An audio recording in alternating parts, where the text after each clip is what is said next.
مسجد میں کوئی بھی چلا جائے اسے اجازت ہے، گھر میں اجازت ہی نہیں۔ کیسے اجازت دے دی آنے کی؟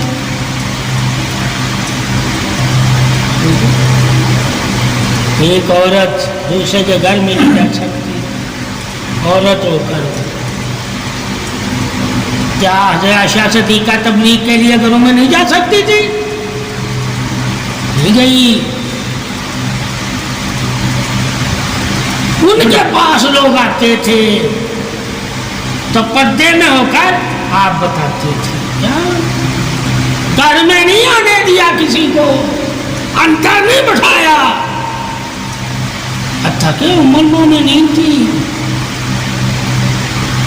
ٹھیک ہے، کسی صحابی کو اندر نہیں آنے دیا، ٹھیک ہے، وہ بھی کہتی تھی ان کی تبلیغ ہے، اندر سے مسجد ہے، ٹھیک ہے، آج مسجدوں میں ہے ہی نہیں تبلیغ، گھروں میں تبلیغ ہے۔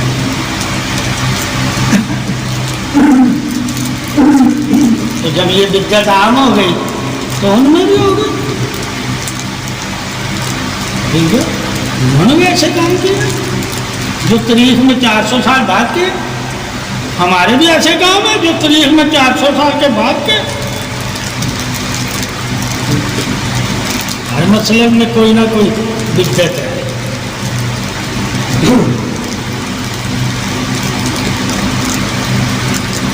اللہ کے نبی نے عورت گھر کی چوار دیواری اس کی زینت ہے،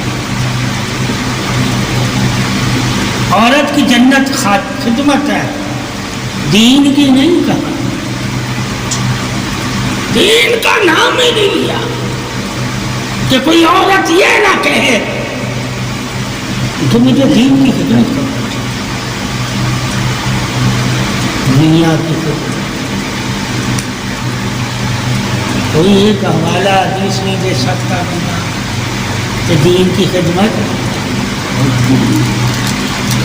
تبلیغ کرے گی تو جنت میں جائے۔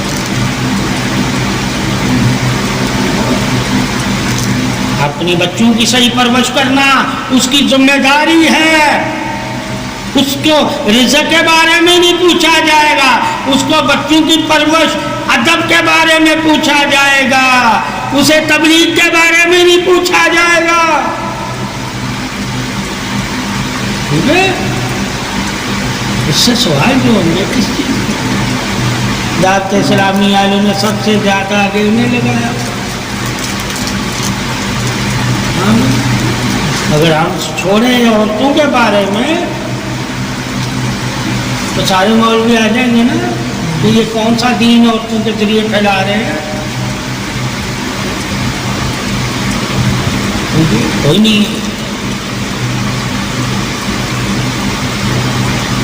عورت کا دین میں کردار کیا ہے؟ اپنی اولاد، بہن، بھائی، ٹھیک ہے، اور اپنے میاں کی ہمت بننا، ان کو گھروں سے نکالنا، ان کو گھروں سے،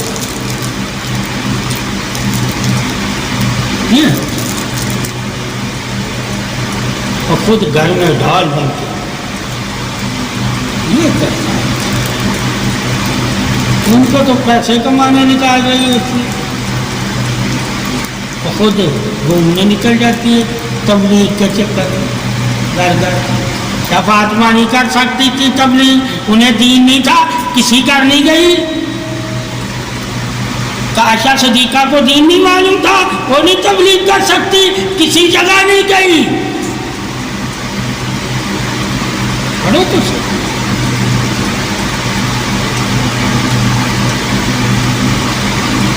آج ہر لڑکی، ہر عورت دین کے نام سے گھر سے نکلی ہوئی، دین کے نام سے، صرف فرض میں اجازت ہے، باقی کوئی فرض تو نہیں روک سکتا۔ فرض نماز ہے، روزہ ہے، زکوٰۃ ہے، تو تبلیغ فرض نہیں ہے۔ سب سے زیادہ ویسی لڑکیاں عورتیں ان کو لوگ عزت دے رہے ہوتے ہیں، ٹھیک ہے، ان کو جو گھروں میں گھوم رہے ہیں.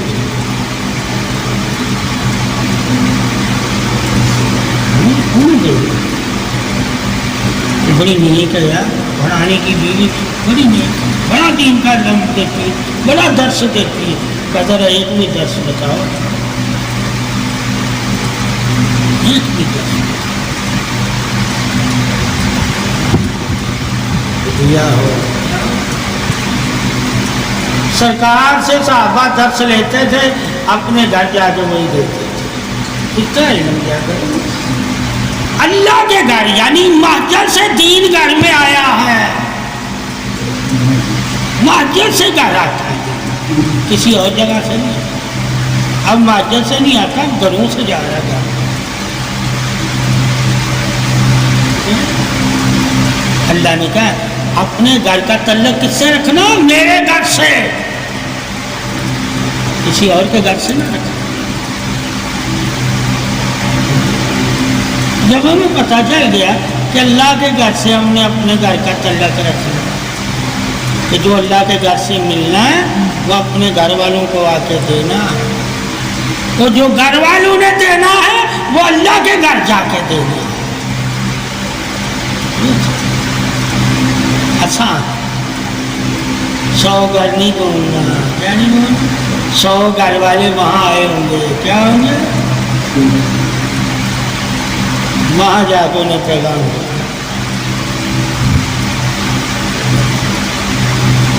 تمہیں خوار نہیں ہونا پڑے. دین خواری سے بچاتا ہے، ذلت اور رسوائی سے بچاتا ہے.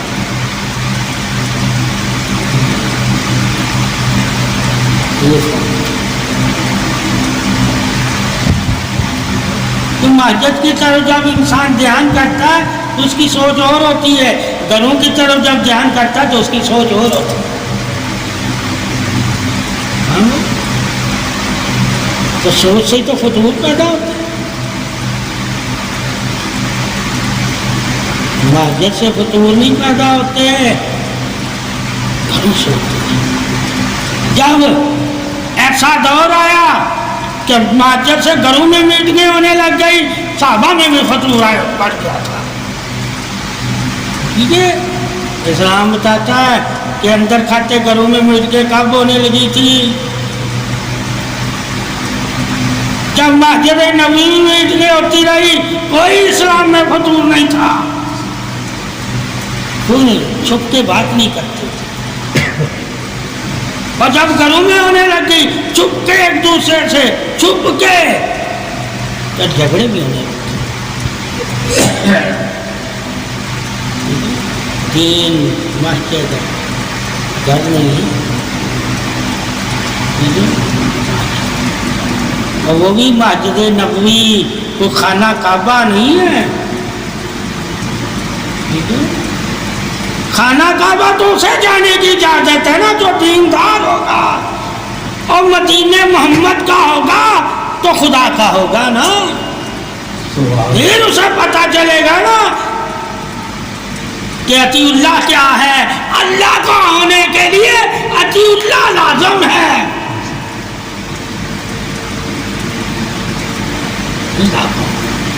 تو یعنی کہ نبی کی اطاعت ہی اللہ کی اطاعت ہے. بات ایک ہی ہے.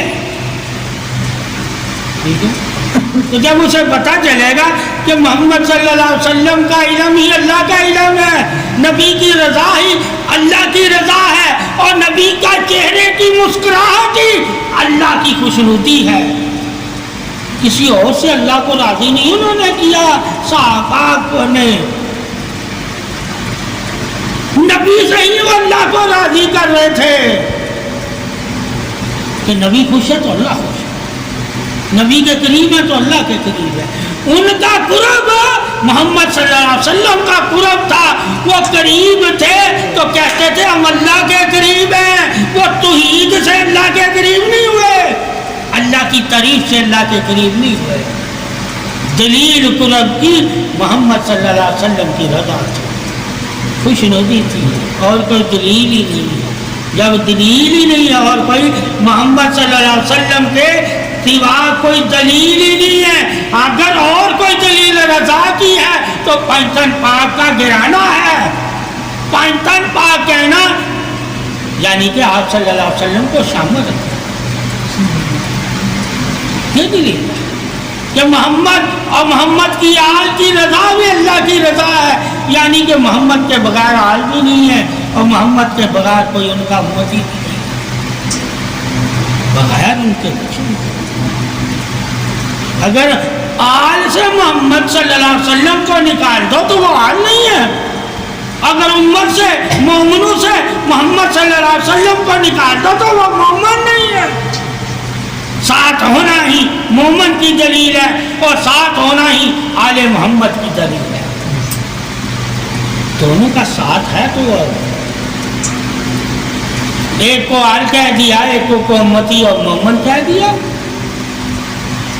ٹھیک ہے، ایک کو آل کہہ دیا، وہ بھی ساتھ، امتی وہ بھی ساتھ. ساتھ میں فرق کیا ہے کہ آل کو نبی امتی نہیں اپنا کہہ رہا مگر اب انہیں مومن کہہ رہا ہے. یہ فرق رکھنا ہے کہ مومن کس کو کہتے ہیں، امتی کس کو کہتے ہیں. مومن تو پہلے بھی ہے مگر وہ امتی محمد صلی اللہ علیہ وسلم کے نہیں ہے. یعنی کہ عیسیٰ کی کہ جو ایمان لائے وہ بھی مومن.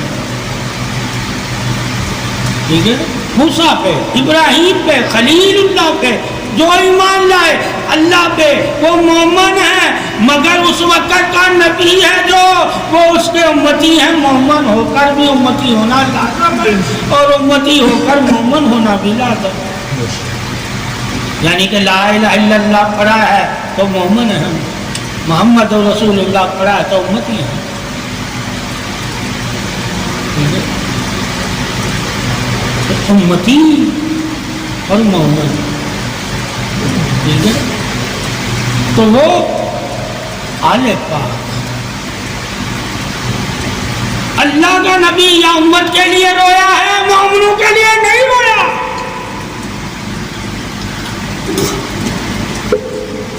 اس کے لیے نہیں رویا. کبھی زندگی میں آپ مومن کا نام لے کر نہیں روئے.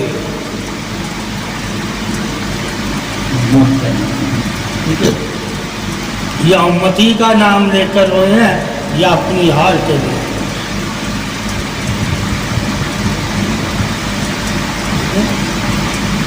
امتی کا نام لے کر کیوں روئے ہیں کہ اپنی امت کو وہ جہنم میں دیکھتے تھے تو روتے تھے، اور آل کا نام کیوں کہ ظلم ان پہ ہوتے دیکھتے تھے تو وہ روتے تھے. ایک کا ظلم دنیا میں دیکھا تو رونے لگ گئے، ایک کا دیکھا جہنم میں تو رونے لگ گئے. ثابت ہوا امتی دنیا میں کوئی ازمائش نہیں دے گا، اسے راحت ہی راحت ہے جو پناہ میں ہے، مگر آخرت میں اس کے لیے دردناک عذاب تھا. اس کے لیے ادھر دنیا میں آل پاک پہ درد تھا، یہ ظلم تھا. اس کے لیے دنیا کے ظلم کے لیے امتی کے لیے نہیں سرکار روئے، آخرت پہ دنیا کے لیے تو ظلم آل پہ اس کے لیے روئے، آخرت پہ نہیں روئے تھے. ایک کی آخرت کے لیے روئے، ایک کی دنیا کے لیے روئے. جب مسلمانوں کو رونے میں ہی نہ فرق کرنا آتا ہو تو وہ کیا محبت کریں گے امتی سے، کیا محبت کریں گے آج سے. محبت امتی سے بھی لازم ہے، محبت آج سے بھی لازم ہے. 70 گنا محبت اللہ نے امتی سے کی ہے وہ بھی لازم ہے. محبت اطاعت بھی ہے، اطاعت اللہ بھی ہے، اطاعت رسول بھی ہے، محبت بھی اطاعت ہے. ٹھیک ہے، جب ہم جان جائیں گے تو محبت بھی اطاعت ہے. اطیع اللہ و اطیع رسول. اللہ بھی محبت کرتا ہے امتی سے انبیاء سے زیادہ. انبیاء کی آپس کی محبت، انبیاء کی اولاد کی آپس کی محبت سے 70 گنا زیادہ اللہ نبی اکرم صلی اللہ علیہ وسلم کی امت سے محبت کرتا ہے۔ جب 70 گنا زیادہ انبیاء کی محبت جو اولاد سے تھی اس سے 70 گنا زیادہ وہ امتی سے کرتا ہے، تو پھر آج سے کتنی کرتا ہے؟ اس محبت کا اللہ نے کیا جواب دیا؟ کیا جواب دیا ہے؟ محبت نے جواب دیا، بخشش جواب دیا ہے کہ میں محمد تیری اور تیری آل کی وجہ سے تیری امت کو بخش دوں گا، جہنم سے نکال کر جنت دے دوں گا۔ یہ آل کی محبت کا ذکر ہے، اور وہ صرف انبیاء کی محبت کا ذکر ہے کہ یعقوب یوسف سے جتنی محبت کرتے ہیں جبریل، اس سے 70 گنا میں آخر الزمان نبی کی امت سے محبت کرتا ہوں۔ ٹھیک ہے، ایک کی محبت جیسی اور ایک کی محبت میں کیا کہہ رہا اللہ؟ میں جہنم سے آزاد کرتا ہوں۔ کس کی محبت میں؟ کہا فاطمہ کی محبت سے۔ تو مجھے فاطمہ سے اتنی محبت،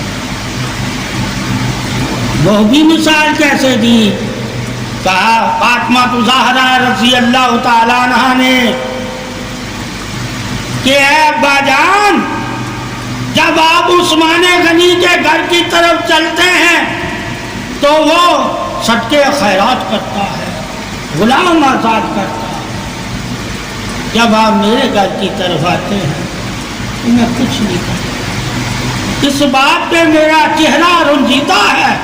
آپ صلی اللہ علیہ وسلم نے فاطمہ زہرا سے پوچھا کہ تو کیوں رنجیدہ؟ کہا یہ وجہ، کہا اللہ تیری محبت میں جب میں تیرے گھر کی طرف قدم رکھتا ہوں تو جہنم سے ایک قدم کے بدلے 2 جہنمیوں کو اللہ نکال دیتا ہے جہنم سے۔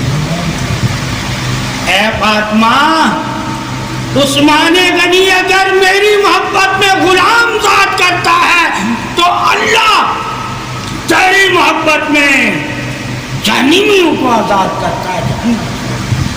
کہا اللہ کی محبت دیکھو نا، اور صحابہ کی محبت دیکھو۔ صحابہ کی محبت کیا ہے؟ جو ان کے پاس اللہ نے انہیں دیا ہوتا ہے وہ نبی پہ قربان کرتے ہیں تو قریب والے، اور آج یعنی کہ فاطمہ کی محبت میں اللہ نے دنیا کا اسے کچھ نہیں دیا، وہ اپنی جنت دے رہا ہوتا ہے تو اللہ اور فرشتے اور امت فاطمہ کی تعریف کرے گی کہ یہ وہ خزانے ہیں، یہ اس کے مالک ہیں کہ مالک اپنے جہنم سے اپنے جن سے محبت کر رہا ہے ان کی وجہ سے جہنم سے نجات دیتا ہے۔ اے زمین کے خزانے لٹا رہا ہے اسے صحابی کہتے ہیں۔ آپ صلی اللہ علیہ وسلم کی محبت میں اور آسمان کے خزانے جو لٹا رہا ہے فاطمہ زہرا کی محبت میں اسے رب ذوالجلال کہتے ہیں۔ ایک جگہ رب لٹاتا نظر آتا ہے، ایک جگہ صحابی لٹاتے نظر آتے ہیں۔ اب صحابیوں کا خزانہ عارضی ہے اور رب کا خزانہ صدا ہے۔ صدا کا خزانہ فاطمہ کے گھر سے ہے، عارضی خزانہ تو تجھے صحابہ کے گھر سے مل جائے گا، مگر وہ عارضی خزانہ بھی صدا کے خزانے کو حاصل کرنے کے لیے لٹا رہے ہوتے ہیں، یعنی کہ محمد صلی اللہ علیہ وسلم کی محبت میں، اور محمد صلی اللہ علیہ وسلم فاطمہ اور اللہ فاطمہ کی محبت میں لٹا رہا ہوتا ہے، یہ بھی خزانہ ہی لٹا رہا ہے۔ ایک غلام کو زمین پہ آزاد کر رہا ہے، اسے عثمان غنی کہا جائے گا۔ ایک جہنمی کو جنت دے رہا ہے، اسے رب کعبہ کہا جائے گا۔ کہ فاطمہ کی محبت میں اللہ تعالیٰ جہنمی کو جنت دے دیتا ہے، اور محمد صلی اللہ علیہ وسلم کی محبت میں عثمان غنی غلاموں کو آزاد کرتا ہے، صدیق اکبر غلاموں کو آزاد کرتا ہے، جہنمی کو تو نہیں آزاد کرتا۔ آج کی محبت کا یہ حال ہے کہ اگر تمہیں آج سے محبت ہے اور اس آج کی محبت میں تو کچھ دیتا ہے تو اللہ تیری وجہ سے تیرے چاہنے والے جو تیرے جاننے والے ہوں گے انہیں جہنم سے رہائی دے دے گا۔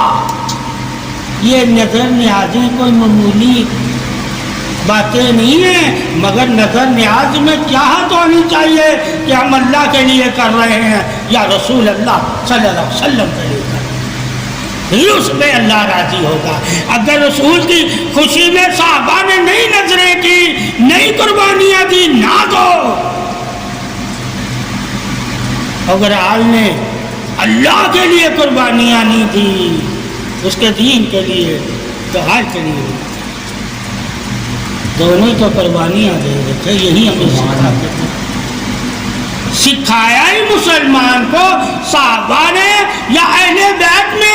بہت سی عطائیں اہل بیت نے ہمیں سکھائی اور بہت سی محبتیں اہل بیت نے ہمیں بتائی، اور بہت سی عطائیں ہمیں صحابہ اکرام نے سکھائی، اور بہت سی محبتیں ہمیں صحابہ اکرام نے کہ ہم نبی سے کیسے محبت کرتے تھے۔ مگر آل پاک کی بات جب باری آئی تو انہوں نے نہیں کہا ہم نبی سے کیسے محبت کرتے تھے، وہاں نبی کہہ رہا ہے کہ ہم، یعنی کہ محمد حسن سے کیسے محبت کرتا ہے، محمد حسین سے کیسے محبت کرتا ہے، محمد صلی اللہ علیہ وسلم فاطمہ سے کیسے محبت کرتے ہیں، اور محمد صلی اللہ علیہ وسلم علی سے کیسے محبت کرتے ہیں۔ وہاں صحابہ کی محبت کہ محمد سے وہ کیسے محبت کرتے ہیں، یہاں محمد کی محبت کہ محمد اپنی آل سے کیسے محبت کرتا ہے۔ محبت کا وہاں بھی اظہار ہے، محبت کا یہاں بھی اظہار ہے، ٹھیک ہے۔ وہاں اللہ رسول کی محبت کا اظہار دیکھو گے کہ اللہ رسول کی محبت میں صحابہ اکرام کیا کرتے تھے، یہاں اللہ اور اللہ کے محمد صلی اللہ علیہ وسلم کی محبت کا حال دیکھو گے کہ اللہ اور اس کا رسول فاطمہ یعنی کہ اہل بیت کی محبت میں کیا کرتا ہے۔ صحابہ اکرام رسول کی محبت میں کیا کرتے ہیں، اور رسول اللہ صلی اللہ علیہ وسلم فاطمہ کی محبت میں کیا کرتے ہیں۔ محبتوں میں فرق رکھو گے تو محبت کے درجے کا علم ہو جائے گا کہ کس کی محبت کس کے سر کا تاج ہے اور کس کی محبت کس کے سر کا تاج۔ صحابہ کی محبت محمد کے سر کا تاج نہیں ہے، صحابہ کے سر کا تاج ہے محمد صلی اللہ علیہ وسلم۔ اگر وہ محمد صلی اللہ علیہ وسلم سے محبت کرتے ہیں تو اللہ انہیں تاج پہنائے گا محمد صلی اللہ علیہ وسلم کی محبت کی وجہ سے۔ مگر یہاں بات اور ہے کہ محمد صلی اللہ علیہ وسلم کس سے محبت، ان کے تاج کیسے، انہیں کون سے تاج ہے جو اللہ انبیاء کو بھی نہیں پہنائے گا، صحابہ تو دور کی بات۔ صحابہ کے تاج اپنی جگہ، انبیاء کے تاج اپنی جگہ۔ ذرا دیکھو تو صحیح، دنیا کے نظام پہ دیکھو گے تو تاج و تخت اہل بیت سے چھین لیا گیا دنیا کا۔ آخرت یعنی کہ مومن جس زندگی پہ ایمان رکھتا ہے اس ایمان والی زندگی کو دیکھو گے تو تاج تخت آل پاک کو دے دیا گیا، اور جس زندگی پہ کافر بھی ایمان رکھتا ہے یعنی کہ دنیا کی زندگی، اس زندگی میں تو کافر کو بھی تاج تخت مل جاتا ہے۔ یہ تو کوشش سے ہے، جو کرے گا اللہ نے کہا جو تم میں سے بہتر ہوگا، جو انسانیت کے لیے میں اسے تمہارا بادشاہ بنا دوں گا، مگر آخرت میں نہیں کہا جو تم سے بہتر ہوگا اسے کہا صرف محمد اور محمد کی آل کو، بہتری کا ذکر ہی نہیں کیا۔ ٹھیک ہے، تو آخرت میں بہتر کوئی اور ہے ہی نہیں۔ دنیا کی زندگی میں کہیں اپنے آپ کو بہتر بنا لیں گے، دیکھو دیکھی بھی، گرم کے لیے بھی، مکر کر کے بھی، دبدبے میں بھی، پیسہ دولت لگا کے بھی، مشہوری کر کے بھی، مگر آخرت میں نہیں۔ آخرت میں وہی بہتر ہوں گے جن پہ اللہ نے مہریں لگائی ہوئی ہیں۔ اللہ نے آپ صلی اللہ علیہ وسلم اور آپ صلی اللہ علیہ وسلم کی آل کی سرداری کی مہر لگائی ہوئی ہے۔ یہ ایمان والوں کے سردار ہیں، دنیا میں بھی اور آخرت میں بھی یہ انبیاء کے سردار ہیں جنت میں۔ اور اللہ تعالیٰ ان کو جو جنت میں مقام دے گا، جنت الفردوس میں، وہ اللہ اپنے قرب والا کر دے گا۔ یہ بھی تو دیکھنا ہے، صحابہ کو وہ گھر نہیں ملتے، گھروں کی بھی پہچان کرا دی کہ اگر جنت میں دیکھو گے حال کو، کس کا ہمسایہ کس کے سامنے کس کے ساتھ کر دیا گیا ہے مولا علی کو، تو وہاں بھی محمد کے ساتھ پاؤ گے، کسی اور صحابی کو ساتھ نہیں پاؤ گے۔ اگر آپ کوثر پہ دیکھو گے تو وہاں بھی ساتھ پاؤ گے، اگر پل صراط پہ دیکھو گے تو وہاں بھی ساتھ پاؤ گے، اگر میزان میں دیکھو گے ترازو کے قریب تو وہاں بھی ساتھ ہی پاؤ گے۔ جہاں تم آخرت میں محمد صلی اللہ علیہ وسلم کو دیکھو گے وہاں ساتھ علی کو بھی دیکھو گے، کوئی اور صحابی ساتھ نہیں ہوگا۔ کیوں نہیں ساتھ ہوگا؟ کہ بخشش ہے ہی نہیں ہے کسی صحابی کے پاس، بخشش تو صرف محمد اور محمد کے گھرانے کے پاس ہے، کہ جو اسے چاہتا ہے، جو اس سے محبت کرتا ہے وہی مومن ہے، اور اللہ نے مومنوں کے لیے ہی بخشش اور جنت رکھی ہوئی ہے، اور جو مومن ہی نہیں ہوگا اس کے لیے جہنم رکھی ہوئی ہے۔ یہ بھی دلیل اللہ کے نبی نے فرمایا کہ یہ میرا گھر ہے، اور جو مجھ سے محبت کرتا ہے وہی ان سے محبت کرے۔ اس سے ثابت ہے محمد سے محبت کرنے کی شرط ہی آل پاک سے محبت ہے۔ اگر وہ آل پاک سے محبت نہیں کرتا تو وہ محمد سے بھی محبت ہے، اور محمد کی شرط اللہ کی محبت ہے۔ اگر محمد سے کوئی محبت نہیں کرتا تو اللہ بھی اس سے محبت نہیں کرتا۔ یہ مقام ہے اہل بیت کا۔ صحابہ عظمت والے ہیں، تاج و تخت والے ہیں، عہدے اللہ نے ان کو دیے ہیں، مگر اللہ نے ان کو جو عہدے دیے ہیں سرداری صدا، وہ تو کوئی 12 سال رہا، کوئی 10 سال رہا، کوئی 14 سال رہا، کوئی 8 سال رہا، ان کی سرداری خلافت سالوں میں ہے۔ آپ کی سرداری خلافت سدا کی زندگی میں ہے، اس لیے آج کی زندگی ان سے چھین لی گئی تاکہ آخرت کی زندگی میں کوئی دعویٰ نہ کر سکے۔ ٹھیک ہے، ایک زندگی پہ مہر ہے سرداری کی، ایک زندگی پہ مہر نہیں تھی، جس کو مرضی بنا،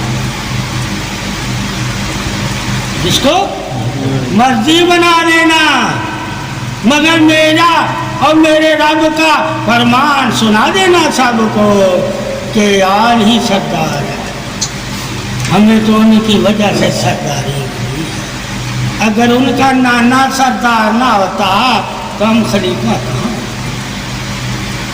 تاکہ آج بھی تمہارے اندر صدا رہے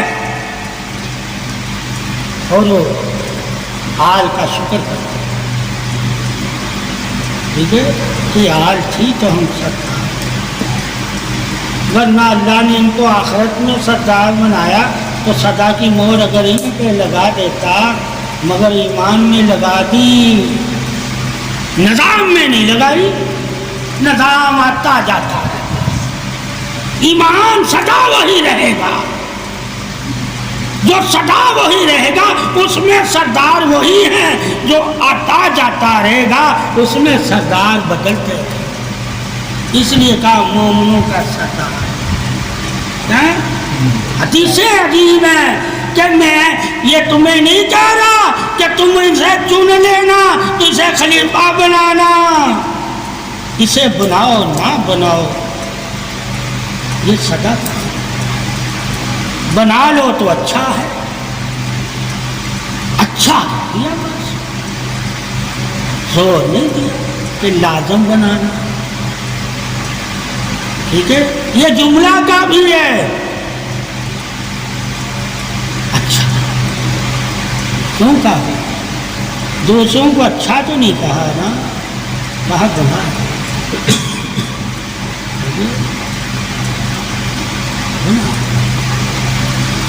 طریق پھر علی کی کر دیا. کیا کر دیا؟ اس حدیث میں بھی مولا علی کی تعریف کر دے. ٹھیک ہے، اور جس دور میں مولا علی کی لوگ باتیں نہ مانے علی کے سامنے ہو کے، اور جو دور میں علی بھی نہ ہو اور صحابہ بھی نہ ہو اور کوئی علی کی باتیں کرے، مانیں گے لوگ؟ نہیں مانیں گے، نہیں مانیں گے. اس لیے آدمی نہیں لوگ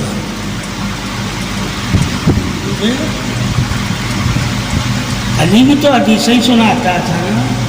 ثابت ہوا حدیث سنانے والے کی نہیں لوگ مانیں گے. ٹھیک ہے، اجتماعی فیصلے کی لوگ باتیں، اجتماعی ذاتی تمہارے فیصلے ہیں. حدیثیں اللہ کے نبی کے فرمان ہیں، اور اللہ کے نبی کے فرمان اللہ کے فرمان ہیں. یہ فرق جب ہم سنی جان جائیں گے تو ہمیں پتہ ہوگا کہ بے شک اللہ نے صحابہ کرام کو بھی اسی گھر کی وجہ سے عزت دی ہے. اگر وہ اس گھر کی پاسداری میں یعنی کہ محمد صلی اللہ علیہ وسلم کے لیے جانے نہ دیتے تو یہ انعام معلوم ہے شامل کیسے ہوتا. تو اللہ نے دنیا میں بھی انعام دے دیا. اللہ کہتا ہے نا میں بدلہ کچھ دنیا میں دوں گا کچھ آخرت میں. ٹھیک ہے، اللہ صحابہ کو دنیا میں بھی دے دیا بدلہ، آخرت میں بھی دے گا. مگر یہ بدلہ ہے کیا ہے؟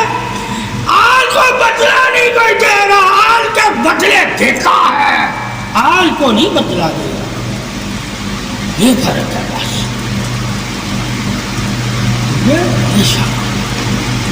ایک کی نیکی کے بدلے عہدہ مل رہا ہے، ایک کو نیکی کے بدلے عہدہ نہیں مل رہا. کیا مل رہا ہے؟ نیکی کے بدلے.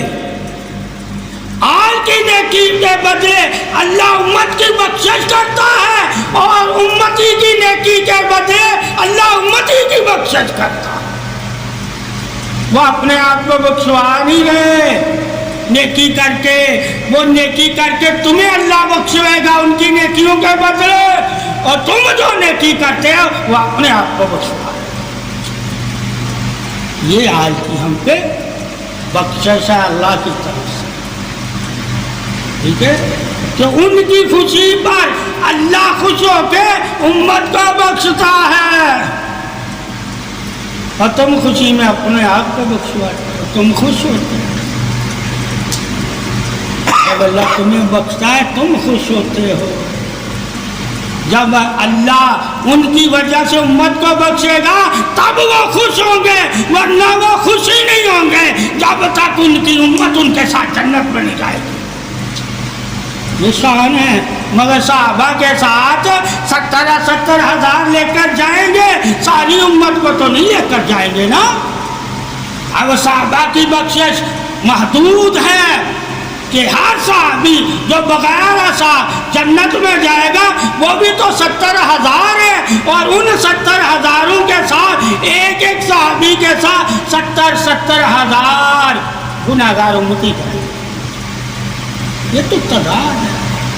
مگر جب محمد صلی اللہ علیہ وسلم اور فاطمہ تو زہرا کی باری آئے گی یہ صحابی رکیں گے تو نہیں نا، چلے جائیں گے. ان کے لیے جو دروازہ کھلے گا وہ رک جائے گا. جب تک میری امت نہیں ہوگی. فاطمہ کہے گی جب تک میرے چاہنے والے نہیں ہوں گے میں جنت کی. صحابہ تو نہیں کہیں گے میرے چاہنے، کیونکہ ان کے چاہنے والوں کا ذکر ہی نہیں ہے. ورنہ قیامت والے دن وہ بھی کہتے اے اللہ کے نبی میرے چاہنے والوں کو میرے ساتھ لے. ثابت ہو گیا صحابہ کی چاہت تمہارے لیے جنت کی دلیل نہیں ہے. تم نے اس روز اللہ سے یہ عرض ہی نہیں. عرض صرف فاطمہ نے کی ہے اور محمد صلی اللہ علیہ وسلم. ٹھیک ہے، دو سے وعدہ ہے. اللہ کا محمد صلی اللہ علیہ وسلم سے وعدہ ہے اور محمد صلی اللہ علیہ وسلم کا فاطمہ سے وعدہ ہے کہ میں تیرے چاہنے والوں کو چھوڑ کر نہیں. اللہ کیا کہتا ہے میں محمد تیرے چاہنے والوں کو ٹھیک ہے جہنم میں نہیں ڈالوں. اب چاہنے والوں کی بات ہے، یعنی کہ محبت والوں کی بات ہے. اب سنت والوں کی بات نہیں ہے. سنت والے صحابہ کے ساتھ چلے گئے.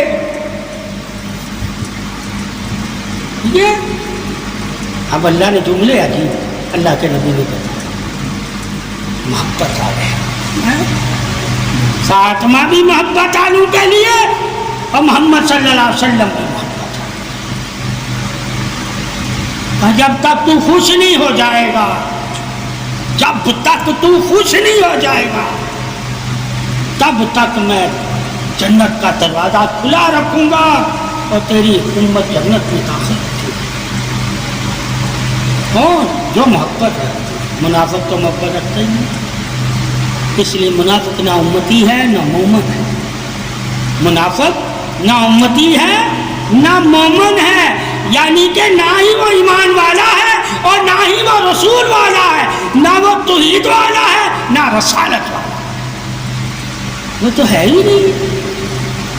ان کی بخشش نہیں ہوتی. ایمان والوں کی یا رسول اللہ ان کی بخشش پہلے کرے گا جو توحید والے ہوں گے، یعنی کہ اللہ سے محبت اور رسول کی سنت سے محبت کرنے والے، جو ذات سے محبت کرنے والے ہوں گے ان کی شفاعت پائیں. ذاتی محبت ایک ہے، ایمانی محبت ٹھیک ہے، ایک ہے نسبتی محبت کہ ایمان کو بھی وہ اپنے مقام کے حساب اس کی تعریف کرتا ہے، ایمانی تعریف. اور نسبت یعنی کہ گھر کے حساب سے بھی وہ ان کی اسی طرح تعریف کرتا ہے جس طرح اللہ نے ان کے گھر کی تعریف کی. تو تعریف دونوں سے ہمیں واقف ہونا چاہیے کہ ایمانی اور رسالتی اور توحیدی تعریف کیا ہے، نسبتی اور ذاتی اور خاندانی تعریف کیا ہے، یعنی کہ آل والی تعریف. اللہ کی تو کوئی آل نہیں ہوتی نا. ٹھیک ہے، اس کی تو توحید ہے. اس نے تو وعدہ یہ کیا ہے کہ جس نے کبھی کوئی شرک نہیں کیا ہوگا، اس نے کوئی بھی گناہ کیا ہو، شرک نہ کیا ہو، میں اسے جنت دیتا ہوں. یہ توحید کا وعدہ ہے. اور رحمت للعالمین سے جو وعدہ کیا ہے وہ توحید کے ساتھ نہیں کیا. وہ تعریف کری تجھے اور تیری یار سے جو اس سے بھی میں جنت دیتا ہوں. ٹھیک ہے، اس سے بھی کیونکہ توحید جب تجھ سے محبت کرے گا تو وہ شرک کرے گا ہی نہیں.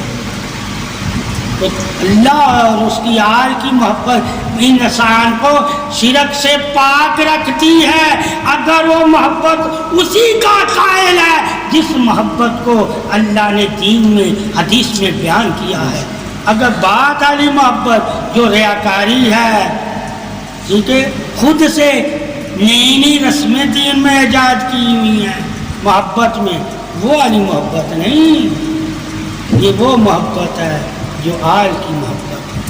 آل نے کیا کیا تھا بس وہاں تک سوچیں، جس طرح انہوں نے اللہ رسول کے دین کی جانیں دے کر پیروی کی، اسی طرح اگر تم لوگ پیروی کرتے رہو گے تو تم حال سنو، یعنی کہ حق اور باطل میں فرق رکھو گے تو تم حال والے ہو، اگر فرق نہیں رکھو گے تو تم حال والے ہو۔